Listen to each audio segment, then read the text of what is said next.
Аллилуйя. Мы приветствуем вас во имя Иисуса Христа.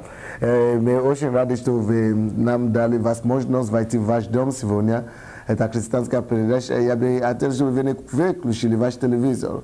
Потому что многие приходят ко мне сейчас, и они мне говорят, что когда они сначала включают в наш канал и видят темнокожего человека, что он проповедует, что там религия, там Бог, переключают фильм.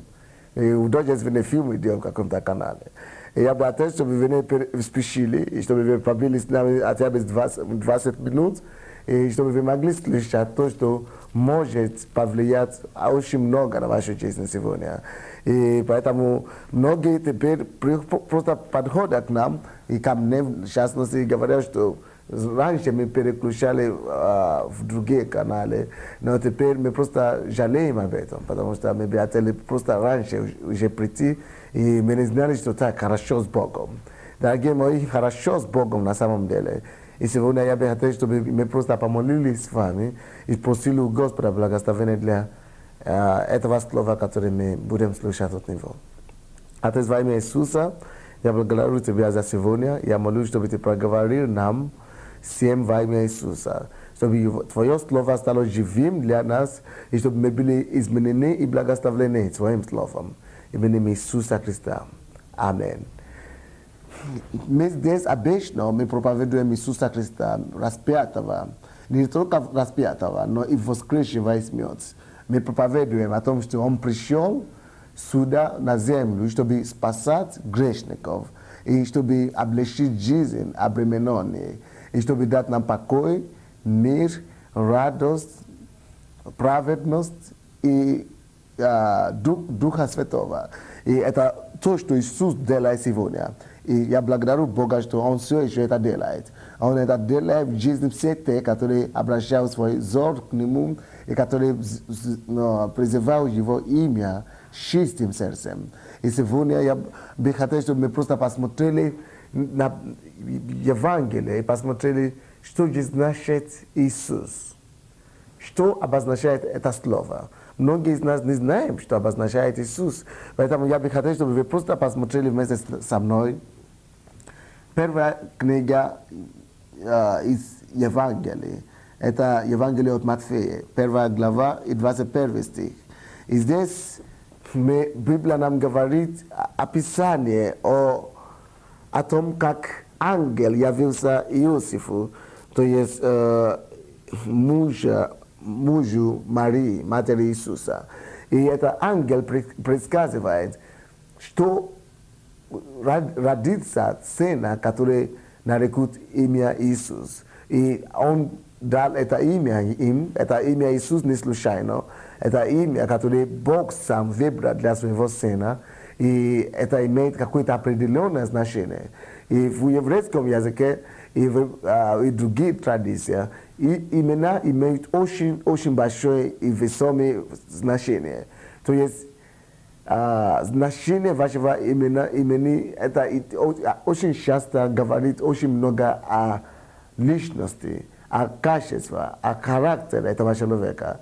То есть поэтому здесь, тем более, когда Бог дает имя человеку, то есть это имя непосредственно просто выражает его судьбу, выражает его миссию и выражает его предназначение. И я не знаю, может быть, в нашей традиции тоже, но я знаю, что меня звали Sunday, то есть Sunday.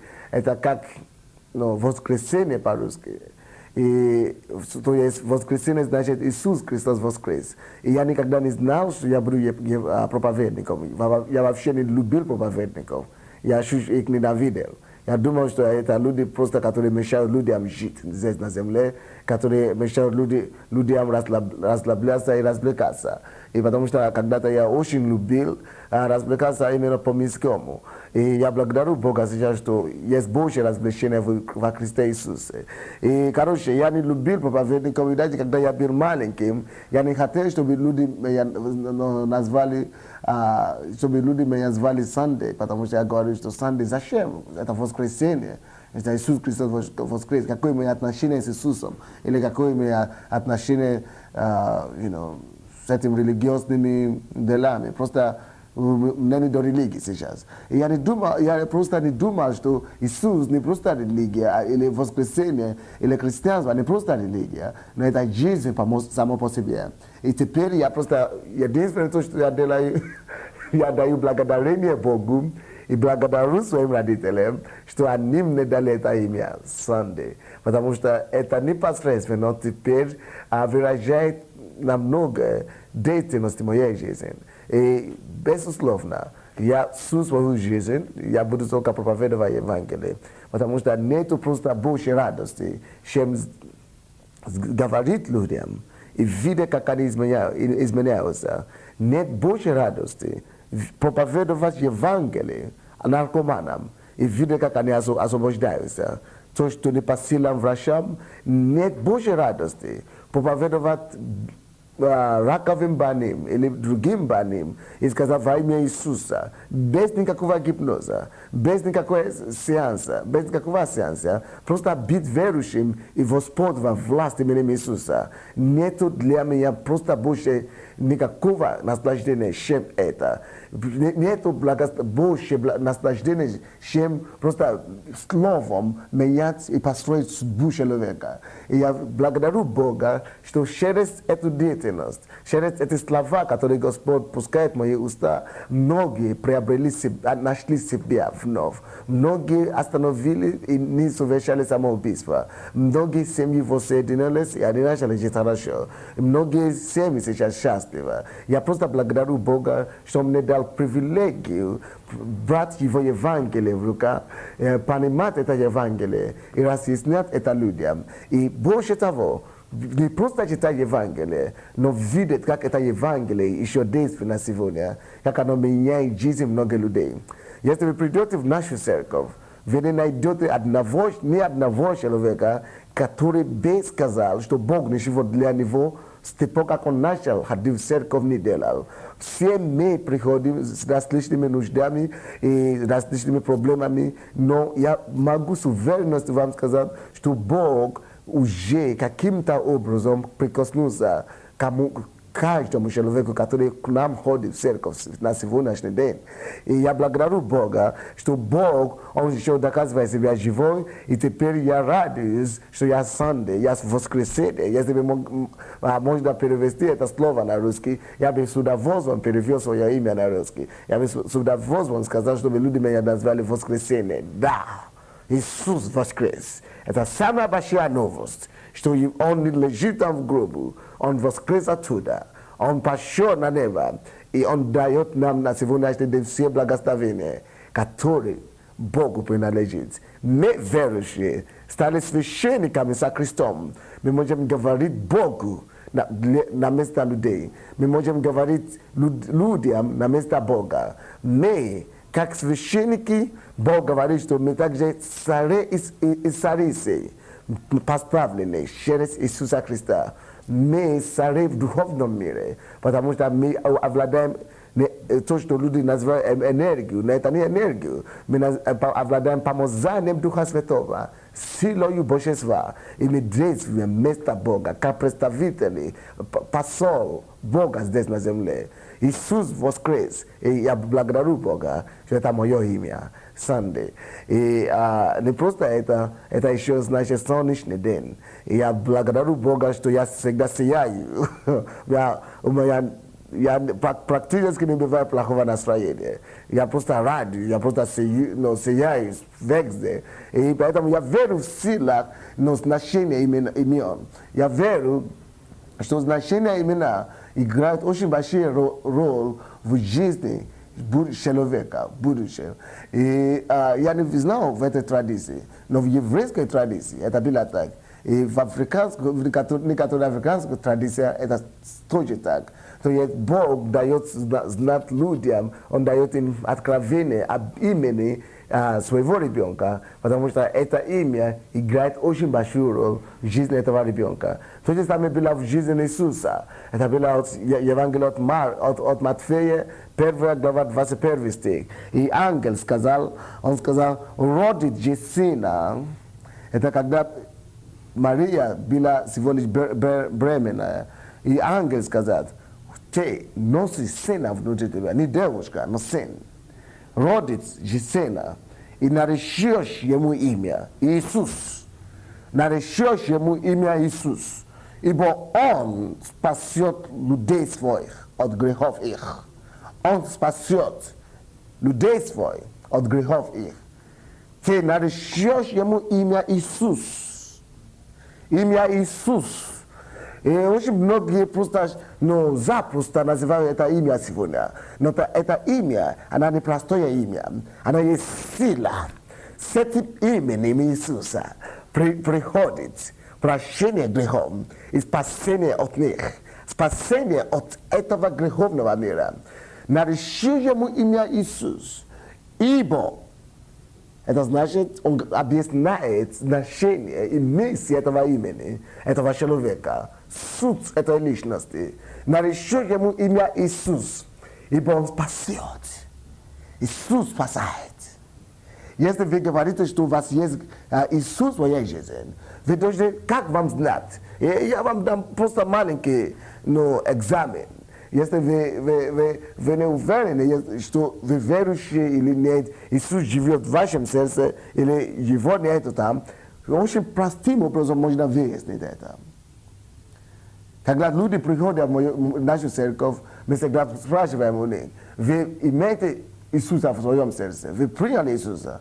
И они часто не знают, конкретно не могут ничего сказать. Они говорят, я верю в Бога, то есть абстрактно так.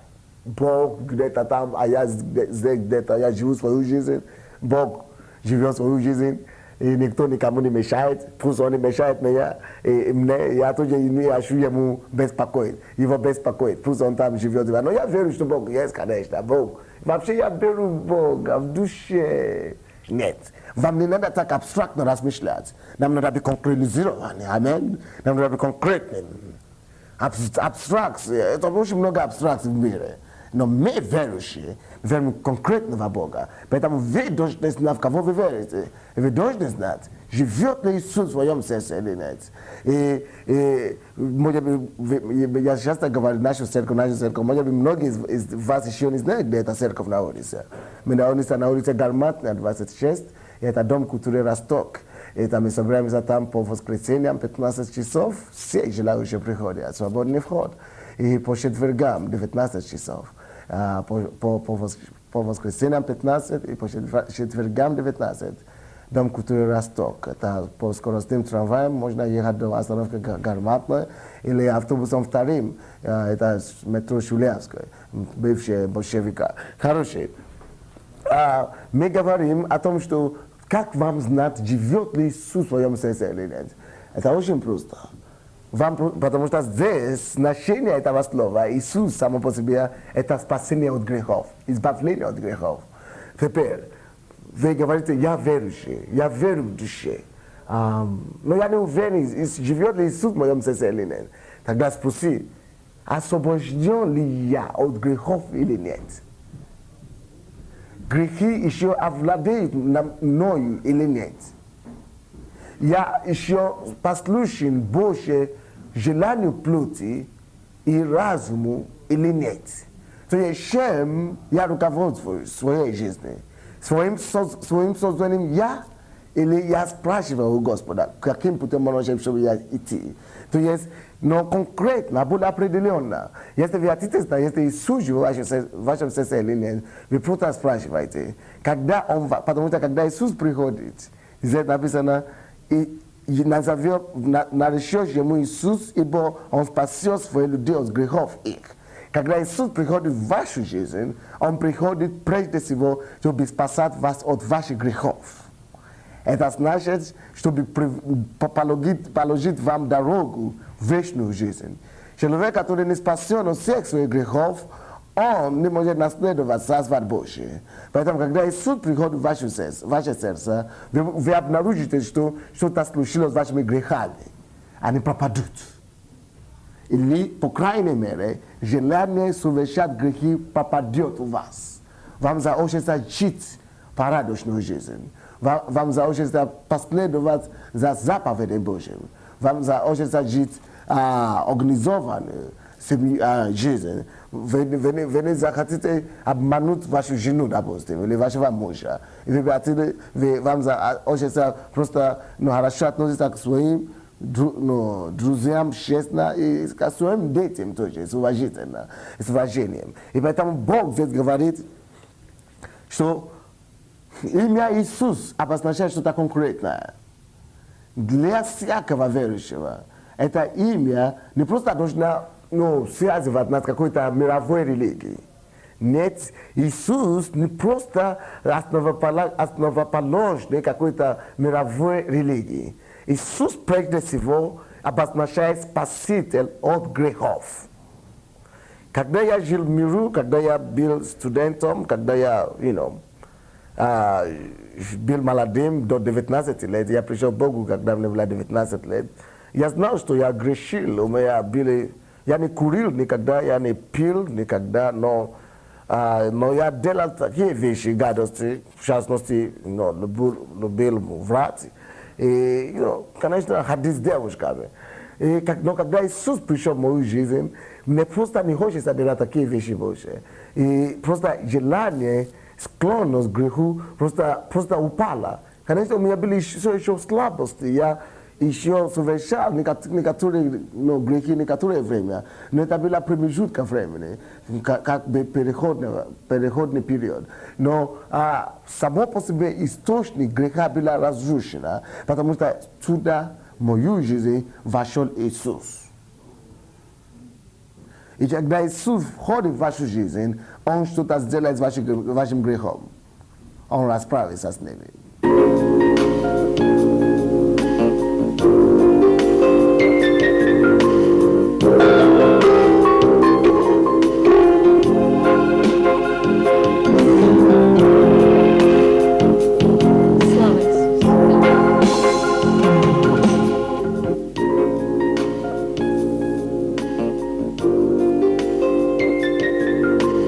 Слава Иисусу!